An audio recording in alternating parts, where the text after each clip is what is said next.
Welcome students. Class 9 assignment chapter 4. Chapter name is values and data types. We have to fill in the blanks. Okay students, now I am starting from question number 1. Question number 1 है the character set is a set dash and some dash that are valid in Java language. तो इसमें ये पूछा जा रहा है कि जो कैरेक्टर सेट होता है वो किन और किन चीज़ों का होती हैं इसमें। तो फर्स्ट होगा alphabet, then letter and then special symbol. तो कंप्लीट आंसर होगा the character set is a set of alphabet, letter and some special symbols that are valid in Java language. Now come on question number 2. Student, question number 2 है a character encoding tells the computer how to interpret raw dash and dash into real characters. यहाँ पर ये पूछा जा रहा है कि character encoding computer को बताता है कि कैसे इंटरप्रेट करते हैं uh, it means zero and ones को रियल कैरेक्टर्स में कैसे ट्रांसलेट करते हैं, कैसे इंटरप्रेट करते हैं। So we have to fill here, zero fill करेंगे and ones. The complete answer होगा a character encoding tells the computer how to interpret uh, zero and ones into real characters. Okay children, now come on the question number 3. Question number 3 is ASCII ASCII is a code for representing English character as number with each letter assigned a number from to means ASCII code जो है English character को represent करता है number, जैसे number के लिए with each letter assign to, इसमें हर लेटर जो है किस नंबर से किस नंबर तक असाइन होता है। तो करेक्ट आंसर होगा 0 to 127।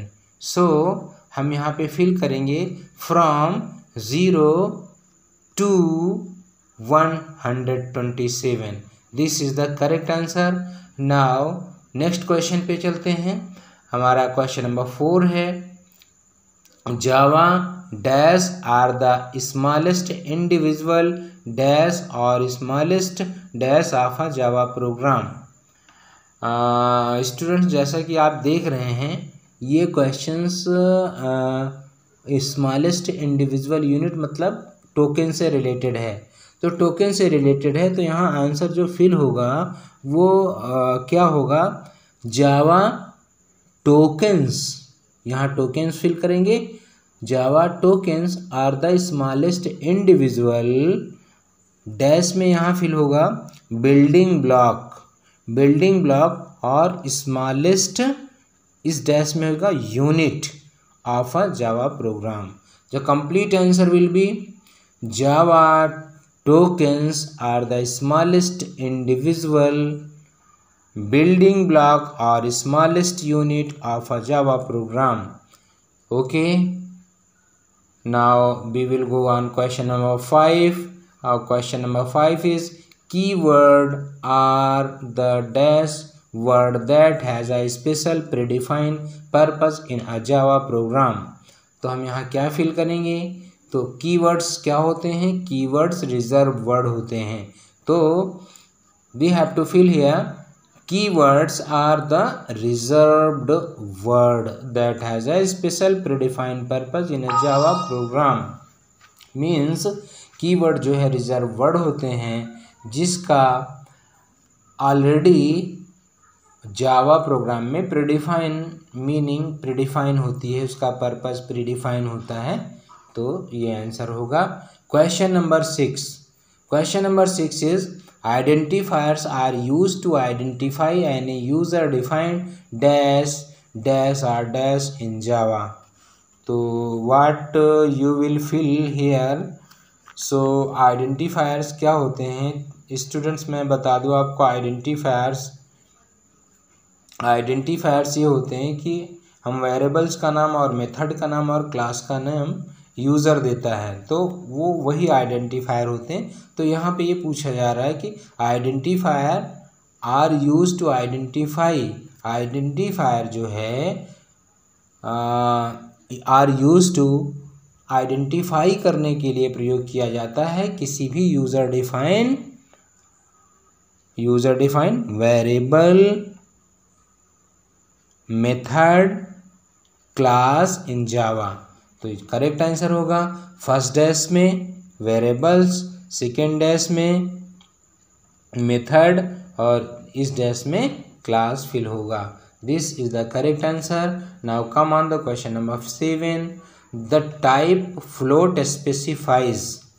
जो फ्लोट टाइप होता है वो क्या बताता है, वो स्पेसिफाइज करता है किस तरह के वैल्यू को, सिंगल प्रिसीजन वैल्यू को। सिंगल प्रिसीजन वैल्यू मीन्स जो पॉइंट के कितने डिजिट तक पॉइंट होना चाहिए, मीन्स सिंगल प्रिसीजन के वैल्यू को। और it uses dash of storage, और फ्लोट कितना स्टोरेज यूज करता है। करेक्ट आंसर होगा स्टोरेज का 32 बिट ऑफ स्टोरेज। तो यहाँ पर हम फिल करेंगे 32 बिट ऑफ स्टोरेज, या तो हम कह सकते हैं 4 बाइट ऑफ स्टोरेज। तो करेक्ट कंप्लीट आंसर ऐसे लिखेंगे, the type float specifies a single precision value, it uses 32 bit of storage. Okay students, now come on question number 8 पे चलते हैं। और question number 8 is constant in Java refers to dash values. मतलब constant किस तरह के value होते हैं, तो फिक्स वैल्यू होते हैं। तो we have to fill here constant in a Java refers to fixed values that do not change during the dash of the program. तो यहाँ होगा during the execution of program, means program जब run होता है तो वो उस बीच में चेंज नहीं होता। द कंप्लीट आंसर होगा consonant in Java refers to fixed values that do not change during the execution of the program. Now question number 9। Question number 9 पे आते हैं। Question number 9 is A sequence of characters enclosed within double quotes is called as constant। तो children double quotes में क्या होता है, string होता है, तो वो स्ट्रिंग कांस्टेंट होगा। तो we have to fill here string constant. हम यहाँ पर स्ट्रिंग कांस्टेंट फिल करेंगे। तो करेक्ट आंसर हमारा हो जाएगा a sequence of characters enclosed with in double quotes is called string constant. Now come on question Number 10. An implicit conversion is where the conversion happens without any। Students आपको बता दें कि conversion data type conversion implicit होता है और explicit होता है। Implicit automatically होता है और एक्सप्लिसिट जो है हमें करना होता है। तो but your question is related from the explicit. Implicit से रिलेटेड है।